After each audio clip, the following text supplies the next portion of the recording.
Portanto, queridos, nós queremos neste momento orar.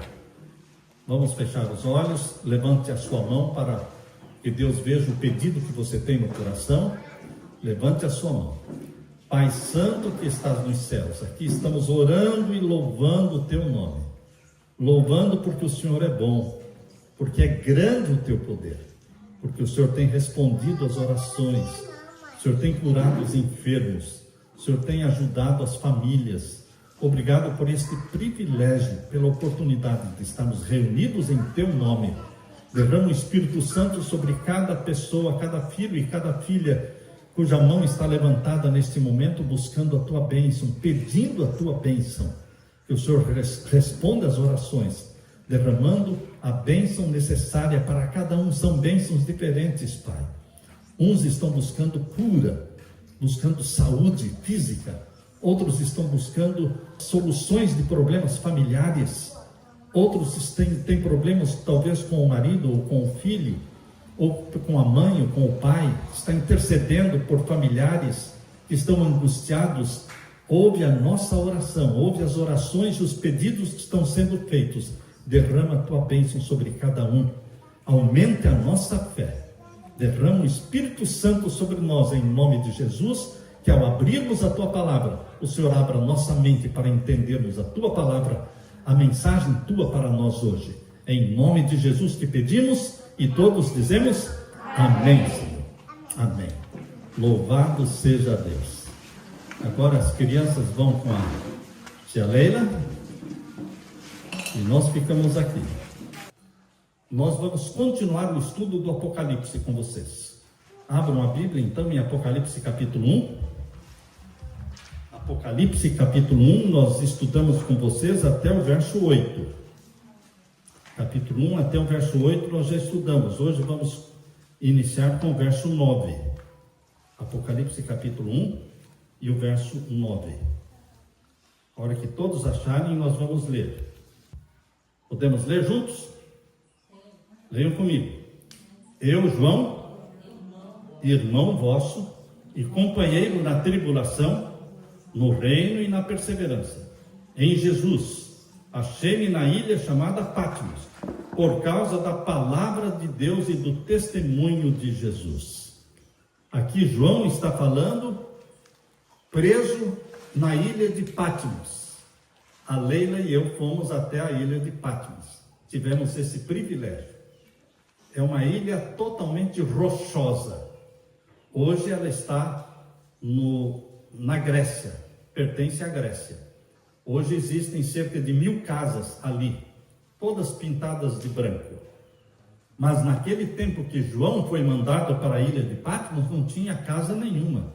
Era uma colônia penal. O Império Romano mandava para a ilha de Patmos aqueles que eles queriam que morressem, para o exílio, para morrerem lá.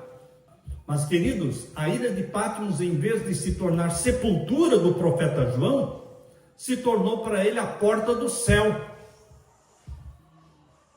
A porta do céu, porque foi ali que ele teve visões do céu, visões do Apocalipse. Deus abriu diante de João as portas do céu e ele viu a nova Jerusalém. Ele viu o Pai no seu trono, ele viu o Filho. Ele viu, queridos, aquilo que Deus está preparando para aqueles que amam a Jesus. Então, eu digo que a ilha de Patmos foi realmente a melhor coisa que aconteceu na vida do profeta João. Vocês sabem que o profeta João, ele foi quem cuidou de Maria quando Jesus morreu na cruz. Maria não tinha outros filhos. Se outros filhos Maria tivesse, eles cuidariam de Maria quando Jesus morresse. Porque naquele tempo mulher não trabalhava fora. Hoje as mulheres trabalham fora. Hoje mesmo as mulheres que não têm o pai ou não têm o marido, elas trabalham e elas se mantêm. Naquele tempo não, a mulher dependia ou do marido ou do pai, ou de um filho. E Maria, o marido dela, José, já tinha falecido. Jesus estava morrendo na cruz. Quem ia cuidar de Maria? Então Jesus, quando na cruz, pediu que João cuidasse de Maria. Jesus olhou para João e disse: eis aí a tua mãe, João. E Jesus olhou para Maria e disse: eis aí o teu filho. E João entendeu que ele deveria cuidar de Maria. E João, a tradição diz que quando João foi morar na cidade de Éfeso, ele cuidou de Maria na cidade de Éfeso. E ali na cidade de Éfeso, o imperador romano, que naquele tempo era Domiciano, o imperador Domiciano exigia que se queimasse incenso ao imperador. Queimar incenso ao imperador significava reconhecer que ele era Deus. E os cristãos não reconheciam o imperador romano como Deus. João se recusou a queimar incenso ao imperador Domiciano. E ele então foi jogado dentro de um caldeirão de óleo fervendo, para ver se ele morria no caldeirão de óleo fervendo. Imagine, um grande panelão de óleo fervendo, uma fogueira debaixo do panelão. Imaginem só, não é? Imagine na sua mente como foi. Jogaram João ali dentro, nada aconteceu. E aquela multidão ao redor do panelão de óleo fervendo ficou olhando para João, nada acontecia. Passaram-se os minutos, passaram-se as horas e nada acontecia. E então resolveram tirar João de dentro do óleo fervendo e falou: olha, ele não morre mesmo, então vamos mandar para onde? Para a ilha de Patmos. Por isso aqui diz, olha, o verso 9: eu, João, irmão vosso e companheiro na tribulação, no reino e na perseverança em Jesus, achei-me na ilha de Patmos, chamada Patmos, por causa da palavra de Deus e do testemunho de Jesus. Por que João estava preso? Por causa da palavra de Deus e do testemunho de Jesus. Quem quer viver fiel a Jesus, padece perseguição. Padece perseguição. Às vezes dentro de casa, às vezes na vizinhança, às vezes no trabalho. João, ele estava na ilha de Patmos não porque ele era um malfeitor, um homem ruim, mas porque ele amava Jesus, obedecia a Jesus. E não queimou incenso ao imperador. Mandaram para lá. E ali Jesus conversou com João. Abriu diante de João as portas do céu. E ele viu aquilo que ninguém jamais tinha visto. O céu. Você já sonhou com o céu? Você já sonhou com o céu? João, ele contemplou o céu. Queridos, aqui diz, verso 10 agora. Leiam comigo, verso 10. Achei-me em espírito no dia do Senhor, e ouvi por detrás de mim grande voz, como de trombeta. Então esse verso 10 está dizendo que João teve esta visão do Apocalipse no dia do Senhor. Qual é o dia do Senhor? Tem o domingo, segunda, terça, quarta, quinta, sexta, sábado. Qual é o dia do Senhor na Bíblia? Interessante que Jesus se revelou a João no dia do Senhor. Embora muitos possam dizer para você que o dia do Senhor é o primeiro dia da semana, a Bíblia diz claramente qual é o dia do Senhor. Abra sua Bíblia agora em Isaías capítulo 58. Isaías é perto lá de Salmos, no Antigo Testamento. O livro de Isaías, capítulo 58. E o verso 13 e 14. Leia comigo. Se desviares o pé de profanar o sábado, e de cuidar dos teus próprios interesses no meu santo dia, se chamares ao sábado deleitoso e santo dia do Senhor, digno de honra, e o honrares, não seguindo os teus caminhos, não pretendendo fazer a tua própria vontade, nem falando palavras vãs, então te deleitarás no Senhor, e eu te farei cavalgar sobre os altos da terra, e te sustentarei com a herança do teu pai, porque a boca do Senhor o disse. Te sustentarei com a herança de Jacó, teu pai, porque a boca do Senhor o disse. Leia de novo o verso 13. Se desviares o pé de profanar, que dia? O sábado. O que significa profanar o sábado?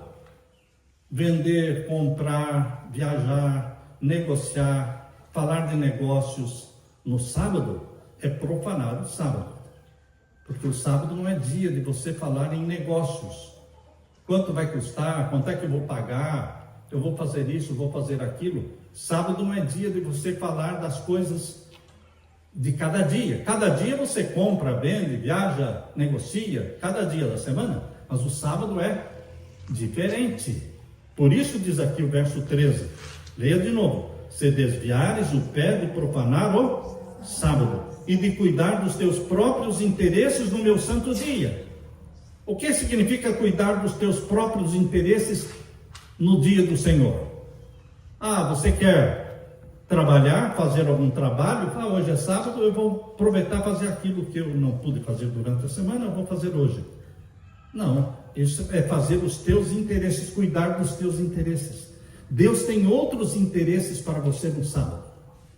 Não é dia de sair trabalhar. E se alguém vier convidar você, você diz, eu posso ir amanhã com você, mas hoje não, porque é o meu dia de descanso, é o dia do Senhor.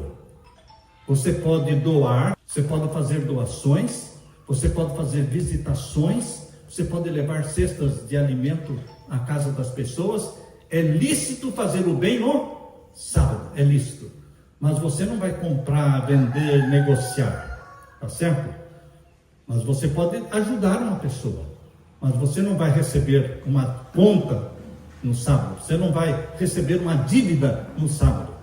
Mas eu posso doar, você pode doar, fazer o bem no sábado é lícito, mas você não pode cuidar dos teus próprios interesses. Vocês perceberam como a Bíblia é muito clara aqui? Vamos ler de novo o verso 13. Se desviares o pé de profanar o sábado e de cuidar dos teus próprios interesses no meu santo dia. Se chamares ao sábado o quê? Deleitoso. O que é deleitoso? Algo prazeroso. Um dia feliz. Um dia de contentamento. Se chamares ao sábado deleitoso. E santo dia do Senhor. Está claro aí? Qual é o santo dia do Senhor? É o sábado. Digno de honra. Leiam comigo. E o honrares. Como é que você honra o sábado? Respeitando. Que horas começa o sábado? À meia-noite? Que horas começa, Giovana, o sábado? Ao pôr do sol na sexta-feira. Pôr do sol? Na sexta-feira. Ao pôr do sol, não é? Começa ao pôr do sol. Não é pelo relógio, é pelo pôr do sol. Tem época do ano que o pôr do sol é mais cedo. Tem época do ano que o pôr do sol é mais tarde. Então, o sábado começa ao pôr do sol da sexta-feira e dura até o pôr do sol de sábado. Isso quer dizer que sexta-noite já é sábado e sábado à noite já é domingo. Sábado à noite já é domingo e sexta-noite já é sábado, porque na Bíblia o dia começa ao pôr do sol. De uma tarde a outra tarde celebrareis os vossos sábados. De uma tarde a outra tarde. Esse é um verso que está na Bíblia. Eu quero ler com vocês. Primeiro vamos terminar de ler este aqui, depois eu leio outro verso para vocês. Aqui diz então o verso 13 que estamos lendo, né? E honrares não seguindo os teus caminhos. O finalzinho do verso 13, não pretendendo fazer o quê? A tua própria vontade. É dia de fazer a tua vontade no sábado? Não. Nem falando palavras vãs. O que vai acontecer se você obedecer a Deus? Verso 14. Então te deleitarás no Senhor. Eu te farei cavalgar sobre os altos da terra. O que você entende por essa expressão? Então te deleitarás no Senhor, eu te farei cavalgar sobre os altos da terra. O que é caminhar nos altos da terra? É ser sustentado por Deus. Você estar por cima e não por baixo. Estar por cima é porque você está sendo abençoado por Deus, cuidado por Deus, sustentado por Deus, porque você obedeceu a Deus. Aqui diz o verso 14: então te deleitarás no Senhor, eu te farei cavalgar sobre os altos da terra, e te sustentarei com a herança de Jacó teu pai, porque a boca do Senhor o disse. Está muito claro isso aqui? Agora vejam o capítulo 56. Vejam o capítulo 56. Aqui diz o capítulo 56. Vamos ler então o verso 2. O verso 2. Leiam comigo. Capítulo 56, verso 2. Bem-aventurado o homem que faz isto, e o filho do homem que nisto se firma, que se guarda de profanar o quê? O sábado, e guarda sua mão de cometer algum mal. Viu só a bênção do Senhor para aquele que não profana o sábado. E agora o verso 6. Verso 6. Aos estrangeiros que se chegam ao Senhor para o servirem e para amarem o nome do Senhor, sendo deste modo servos seus, sim, todos os que guardam o... Está claro isso aqui? Vamos ler de novo o verso 6? Leiam comigo. Aos estrangeiros que se achegam ao Senhor para o servirem e para amarem o nome do Senhor, sendo deste modo servos seus, sim, todos os que guardam o sábado, não o profanando, e abraçam a minha aliança. Deus diz que todos os que guardam o sábado se tornam servos de Deus. Isso está aqui no verso 6, capítulo 56, verso 6. Olha aqui, o verso 7. Verso 7 agora. Também os levarei ao meu santo monte, e os alegrarei na minha casa de oração. Os seus holocaustos e os seus sacrifícios serão aceitos no meu altar, porque a minha casa será chamada casa de oração para todos os povos. Queridos, aqui está a bênção para aqueles que respeitam os mandamentos de Deus. Dos 10 mandamentos, o 4º mandamento fala do sábado. O 4º mandamento diz: lembra-te do dia do sábado para o santificar. Abra sua Bíblia agora em Êxodo capítulo 20. Êxodo é o 2º livro da Bíblia. Leia agora o verso 8 até o verso 11. Verso 8 até o verso 11. Este é o 4º mandamento da lei de Deus. Quantos mandamentos tem a lei de Deus? 10. Este é o 4º. Leia comigo, verso 8. Lembra-te do dia de sábado para o santificar. 6 dias trabalharás e farás toda a tua obra. Mas o 7º dia é o sábado do Senhor teu Deus. Não farás nenhum trabalho, nem tu, nem o teu filho, nem a tua filha, nem o teu servo, nem a tua serva, nem o teu animal, nem o forasteiro das tuas portas para dentro. Por quê? Verso 11. Em 6 dias fez o Senhor os céus e a terra, o mar e tudo que neles há, e ao 7º dia descansou. Por isso o Senhor abençoou o dia de sábado e o santificou. Deixa alguma margem de dúvida este mandamento? É difícil entender? Mas por que é que todo mundo guarda o domingo e não o sábado, quando o mandamento de Deus diz claramente que o 7º dia é o sábado?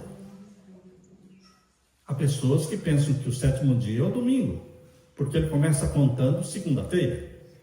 Se você não começar contando a semana, qual é o primeiro dia da semana? Domingo. Se você começar a contar na segunda, o 7º vai cair no domingo. Se você começar contando na segunda, mas segunda não é o primeiro dia da semana.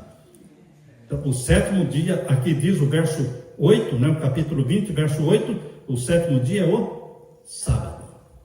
Então, queridos, quando João recebeu a visão do Apocalipse, lá na ilha de Patmos, que fica na Grécia, os céus se abriram, Jesus falou com ele, e João falou: eu fui arrebatado em espírito no dia do Senhor. E o dia do Senhor na Bíblia é o sábado. Onde está escrito isso? Isaías 58, verso 13. Porque você vai ser exigido de mostrar na Bíblia Se até hoje nunca ninguém pediu para você provar e mostrar na Bíblia, saiba que agora eles vão pedir. Daqui para frente, você vai ter que ter a sua Bíblia marcada, igual está marcada ali a Bíblia do Zé Divino lá. Está marcado ali. Você vai ter que pintar os versos, porque as pessoas vão perguntar: por quê? Por que guardar esse dia? Onde isso está na Bíblia? E você vai ter que abrir a Bíblia e mostrar para a pessoa. Quando você anda no caminho que todo mundo anda, quando você guarda o dia que todo mundo guarda, você não precisa provar nada, porque todo mundo faz. Mas quando você faz diferente, as pessoas perguntam: por que você é diferente? Por que todo mundo está indo trabalhar no sábado e você está indo para a igreja, está descansando no sábado? Por quê? Você vai ter que abrir a Bíblia. Queridos, quando João recebeu esta visão, lá no Apocalipse, volte agora para o Apocalipse, capítulo 1. Aqui no capítulo 1 de Apocalipse, diz que ele recebeu a visão no dia do Senhor. Verso 10. Acharam aí? Apocalipse? Capítulo 1, verso 10. Então a gente estava lá em Êxodo, agora voltou para Apocalipse. É assim mesmo. A Bíblia explica a Bíblia. Você não pode explicar a Bíblia. Eu não posso explicar a Bíblia. Mas eu posso ler um verso que explica outro verso. É assim que você explica a Bíblia. Lendo um verso que explica outro verso. Ajuda você a entender. Vamos ler de novo o capítulo 1 de Apocalipse, verso 10. Achei-me em espírito no dia do Senhor. E ouvi por detrás de mim grande voz, como de trombeta. A voz de quem é que João estava ouvindo? A voz de Deus. Era Deus que estava falando com ele. E o verso 11, dizendo: o que vês, escreve em livro e manda às 7 igrejas: Éfeso, Esmirna, Pérgamo, Tiatira, Sardes, Filadélfia e Laodiceia. A ordem de Deus é: João, toda esta visão que eu estou dando para você, você escreva num livro e mande, espalhe, mande para as 7 igrejas que estão na Ásia Menor. Todas estas 7 cidades mencionadas aqui, olha aí, essas 7 cidades, Éfeso, Esmirna, Pérgamo, Tiatira, Sardes, Filadélfia e Laodiceia, todas estas cidades, naquele tempo, estavam na Ásia Menor, hoje estão na Turquia. Quando alguém falar da Turquia, lembrem-se que lá na Turquia estão estas 7 cidades. 5 delas são ruínas. 5 delas são ruínas. Éfeso é somente ruína. Você pode visitar a cidade de Éfeso. A Leila e eu já estivemos ali visitando. As ruínas têm ruínas bem conservadas. Esmirna, por exemplo, não é ruína. Esmirna é uma cidade grande hoje. Nós dormimos 2 noites na cidade, num hotel ali em Esmirna.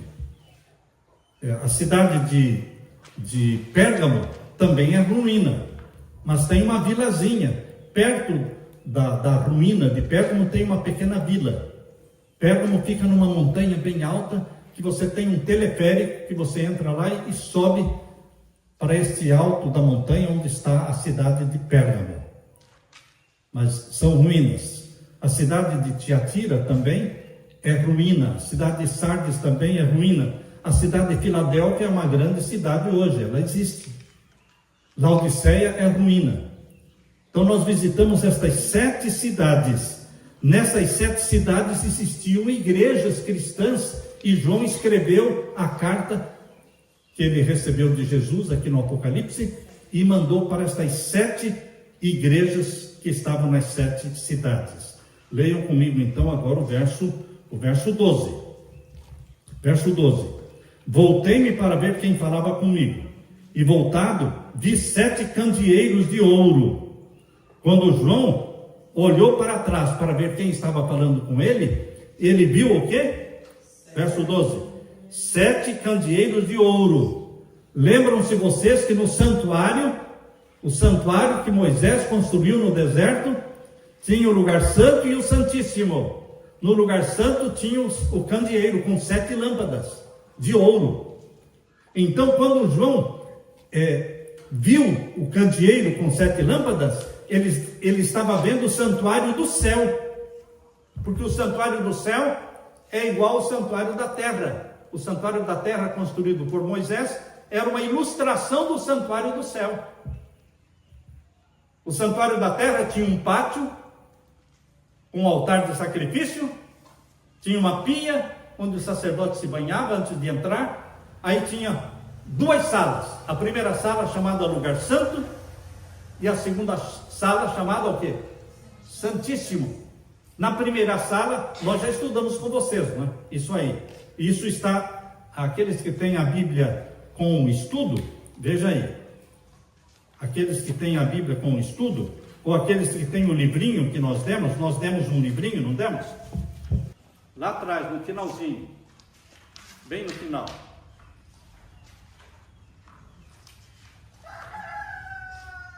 Todos acharam aí? O santuário terrestre era uma ilustração do santuário do céu. No santuário terrestre existia um pátio, no pátio existia um altar de sacrifício e uma pia, que o sacerdote se banhava antes de entrar no lugar santo. Quando entrava no lugar santo, do lado esquerdo de quem entrava no lugar santo, existia o quê? Do lado esquerdo de quem entrava? O candeeiro com 7 lâmpadas. Candeeiro de ouro, com 7 lâmpadas. Está vendo aí? O candeeiro do lado esquerdo, de quem entrava no lugar santo. Do lado direito de quem entrava no lugar santo, tinha o quê? Hein? A mesa com quantos pães? 12 pães. 12 pães. Os pães representavam as 12 tribos de Israel. E na frente de quem entrava no lugar santo, na frente tinha o quê? O altar de incenso. E aí depois do altar de incenso vinha a cortina. A cortina que separava o lugar santo do Santíssimo. E dentro do Santíssimo tinha o quê? A arca do concerto. O que tinha dentro da arca do concerto? Os 10 mandamentos. E em cima da arca do concerto, 2 anjos de ouro, querubins. Tudo isso aqui era simbólico, era uma ilustração do santuário do céu. O cordeiro morria no pátio, certo? O cordeiro morria no pátio, no altar de sacrifício. Jesus morreu aonde? Jesus morreu no céu ou Jesus morreu na terra? Na terra. Então, o altar de sacrifício onde o cordeiro de Deus morreu foi o Monte do Calvário. Jesus morreu no Monte do Calvário, que foi o altar de sacrifício do santuário celestial, porque Jesus não morreu no céu, morreu na terra.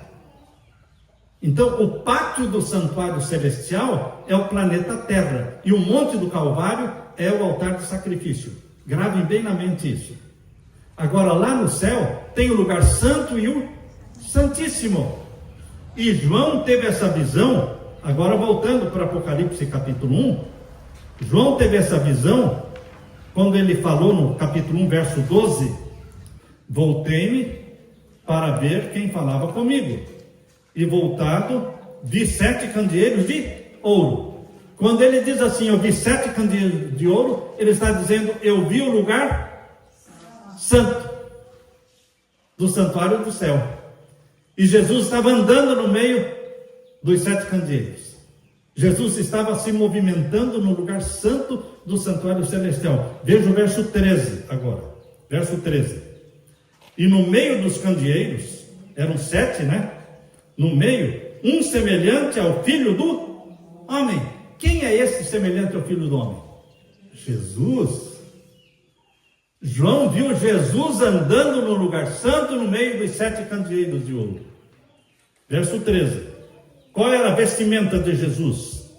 Com vestes talares. O que é vestes talares? Vestidos compridos, que ia até o chão. Era a vestimenta do sacerdote. Os sacerdotes se vestiam assim, com vestes compridas. E Jesus, ele foi visto vestindo vestimentas de sacerdote. Por que ele estava vestido com vestes de sacerdote? Porque ele é o nosso sacerdote. E Jesus é o seu sacerdote. E João viu Jesus andando no lugar santo, vestido como um sacerdote, vestes compridas, chamadas na Bíblia de vestes talares, e cingido, finalzinho do verso 13, cingido à altura do peito com uma cinta de ouro. E agora o verso 14, a cabeça de Jesus como era? Verso 14, a sua cabeça era, e cabelos eram o quê? Brancos. Se alguém perguntar para você, qual era a cor do cabelo de Jesus? Bom, quando ele andou na terra, já não sabe, né? Deveria ser cabelo preto. Ele não era loiro, ele era um judeu. Então ele deveria ter semelhante aos judeus. Mas no céu, João viu ele de cabelos grandes e cabelos brancos. Estão vendo aí? Estamos lendo o verso 14. Cabelos eram brancos como a alva lã, como neve. E os olhos verdes, azuis, como é que é? Hein? Chamas de fogo. Olhos como chamas de fogo que brilham, olhos que brilham. Esses olhos de Jesus, quando olham para você, ele penetra na sua mente, ele lê os seus pensamentos. Ele sabe o que você está pensando e sentindo. Olhos como chamas de fogo. Você é penetrado pelos olhos de Jesus. E o que mais? O verso 15, então. Verso 15. E os pés dele usavam que sapatos? Hein? Não, aqui não fala de sapatos, né? Aqui fala que os pés eram semelhantes ao bronze polido. Quando você dá um polimento no bronze, ele brilha ou não brilha? Brilha. Então, João disse, os pés de Jesus eram como bronze polido, ou seja, brilhavam. Brilhavam os pés de Jesus, verso 15. Continue lendo. O que mais? Como que refinado numa fornalha. E a voz dele, como é que era? Como voz de muitas águas. Muitas águas. Você já foi no mar? Já foi em uma praia? Você já esteve perto de onde as ondas quebram as ondas? Quando as ondas vêm, né? Elas vêm assim, se revolvendo, e elas vêm, ondas altas, e elas quebram nas rochas. Você ouve aquele som cheio, não é som estridente, é um som de muitas águas, mas é um som poderoso. A voz de Jesus é uma voz poderosa, como voz de muitas águas. E agora o verso 16. O que ele tinha na mão? Na mão direita ele tinha o quê? 7 estrelas. E da boca de Jesus saía o quê? Uma afiada espada de 2 gumes. Isso que você está segurando na mão é uma espada afiada de 2 gumes, porque é a palavra de Deus. E João viu que da boca de Jesus saía uma espada afiada de 2 gumes, que é o quê? A palavra de Deus. Essa espada entra em você. Quando você está lendo a Bíblia, quando você está segurando a Bíblia na sua mão, você está segurando algo vivo. Presta atenção. Isso aqui é vivo. É um livro? Não, não é um livro. Isso é vivo. Isso mexe com a gente. Isso entra em você. É a espada de 2 gumes. Uma espada de 2 gumes, quando entra, não fura a pessoa? Não atravessa a pessoa? Isso aqui, a Bíblia, atravessa você. Entra na sua mente. Mexe com os seus pensamentos. Você deixa de amar o pecado e começa a amar a Jesus Cristo. Você passa a odiar o pecado e amar a Jesus Cristo. Você passa a odiar cigarro, bebidas e drogas. Você passa a odiar a mentira, o engano, e passa a amar a justiça, a misericórdia, a caridade, a bondade. Houve uma revolução dentro da sua mente, porque a palavra afiada de 2 gumes, que sai da boca de Jesus, ela penetra na sua vida e muda o seu pensamento. Uma pessoa que você odiava, que você não conseguia nem olhar para ela, não cumprimentava quando encontrava na rua, de repente você começa a sentir compaixão dela. e começa a orar por ela, e começa a colocar o nome dessa pessoa na sua oração, alguma coisa aconteceu, porque a espada aguda penetrou em você e começou a mexer na sua mente, e você não sente ódio, você sente compaixão. Compaixão daqueles que falaram mal de você, compaixão daqueles que prejudicaram você. Você tem misericórdia com as pessoas, e as pessoas começam a notar mudanças na sua vida, e começam a perguntar: o que está acontecendo com a Eulida? O que está acontecendo com a Sueli, com a Janete? Parece que estão diferentes, estão virando crente. Não é questão de ser crente, meu irmão, é sendo transformado à semelhança de Jesus, cristão. Quem ama Cristo se torna cristão. Cristão é aquele que segue Cristo. Você olha Jesus como tratava as pessoas e começa a tratar da mesma forma.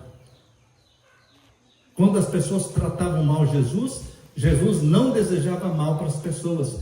Quando Jesus estava pregado na cruz, Jesus olhou para os homens que estavam crucificando na cruz e disse: Pai, perdoa-lhes, porque não sabem o que fazem. Tem pessoa que vai caçoar de você. Você não pode ficar zangado com elas. Você tem que dizer o que? Pai, perdoa esta pessoa, porque ela não sabe o que ela está fazendo. Perdoa ela.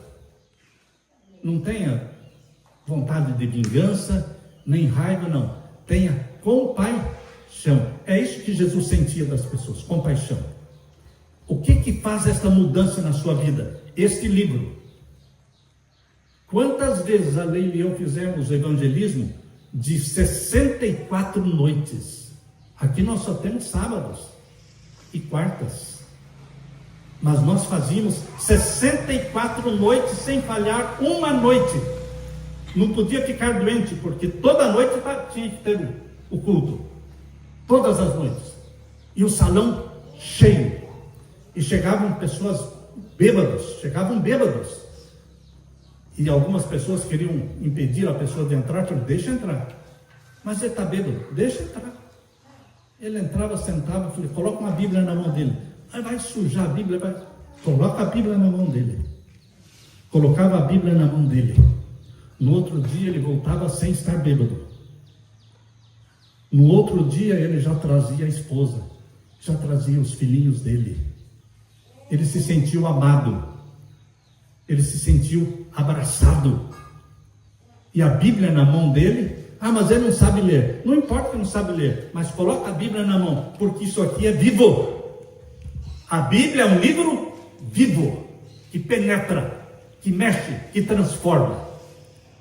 Para você ser melhor, para você amar, para você imitar Jesus. Então, queridos, isto que nós estamos lendo aqui, vejam comigo agora, capítulo 1 e o verso 16. Tinha na mão direita 7 estrelas, e da boca saía o quê? Uma afiada espada de 2 gumes. E como era o rosto de Jesus? Você não gostaria de ver o rosto de Jesus? Como é que era o rosto de Jesus? Olha aqui. Brilhava como o sol. Quando você olha para o sol, você consegue enxergar outra coisa? Se você olha para o sol, depois tira o olho, você não enxerga mais nada. Você fica assim meio cego por uns minutinhos, porque o sol é muito poderoso. Agora, João estava contemplando o rosto do Criador do sol. Imagine o brilho que existe no rosto do Criador do sol. E João contemplou o rosto de Jesus, e aqui diz o quê? Aqui diz: o seu rosto brilhava como o sol na sua força. Qual é a maior força do sol? Hein? Meio-dia. Meio-dia é a maior força do sol. O rosto de Jesus é como o brilho do sol ao meio-dia. Então, e agora veja o verso 17. Quando João viu tudo isso, o que aconteceu com João? Verso 17. Quando eu ouvi, o que? Saí correndo? Caí. Quando a pessoa contempla Deus, o que ele faz? Ele desfalece. É muita energia que consome a sua energia. E ele se desfaleceu, caiu. Olha aí, quando ouvi, caí aos seus pés, como morto. Caí como morto. Mas não estava morto. Continue o verso 17. Porém, ele pôs sobre mim a mão direita, dizendo: não temas, eu sou o primeiro e o último. Jesus colocou a mão sobre João e disse: não tenha medo, eu sou o primeiro e o último. E ele levantou João. Ele levanta você, meu querido irmão. Ele levanta você quando você cai em desespero, em lágrimas, em confissão dos seus pecados, quando você se lança ao chão e ajoelha-se e pede perdão. Jesus coloca a mão sobre você e diz: não tenha medo, eu sou o primeiro e o último. E o verso 18: aquele que vive, estive morto, mas eis que estou vivo pelos séculos dos séculos, e tenho as chaves da morte e do inferno. Eu fui vivo e morri e ressuscitei.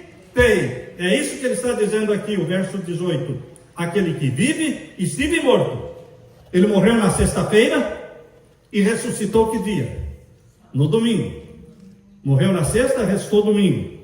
Aquele que vive, estive morto, mas eis que estou vivo pelos séculos dos séculos, e tenho as chaves da morte e do inferno. Ou seja, ele pode abrir as sepulturas. Ele saiu da sepultura. Ele deixou o túmulo vazio, a sepultura aberta. E quando ele saiu da sepultura, ele olhou para a sepultura aberta e disse: eu sou a ressurreição e a vida. E aquele que crê em mim, ainda que morra, eu o ressuscitarei. Meu querido irmão, minha querida irmã, você está diante daquele que é tudo. Ele é poderoso. Ele não está morto, ele está vivo. Você não adora um Deus morto, você adora um Deus vivo. E porque ele vive, nós também viveremos. Ele quer colocar a mão dele sobre você e dizer: não tenha medo. Ele expulsa os medos da sua vida. E quando você cai, ele levanta você. Ele está vivo pelos séculos dos séculos. E ele vai voltar a esta terra para nos buscar, porque nós vamos viver com ele. Eu vivo e vós também vivereis, ele disse. Essa é a bendita promessa de Jesus. Porque ele vive, nós também viveremos com ele. Ele voltará em breve para nos buscar. Amém? Amém. Eu quero me preparar para quando Jesus voltar, subir para o céu com ele, porque estamos sendo transformados à semelhança dele. Se você tem esse desejo, levante a sua mão. Aleluia. Deixe-me orar com você. Pai querido que estás nos céus, obrigado porque Jesus Cristo vivia e morreu, e agora ele vive para sempre, porque reviveu, ressuscitou, deixou o túmulo aberto. Ele disse: eu sou a ressurreição e a vida. Pai querido, em nome de Jesus pedimos que Jesus volte logo nos buscar, que o Senhor olhe lá do céu as mãos levantadas, derramando o Espírito Santo sobre cada um, respondendo às orações, abençoando os teus filhos e tuas filhas, que nós cremos no Senhor e nós amamos a Jesus e queremos que ele volte logo. Queremos ir com Jesus para o céu. Em nome de Jesus que pedimos estas bênçãos e agradecemos, e todos dizem amém, Senhor. Amém. Louvado seja o Senhor.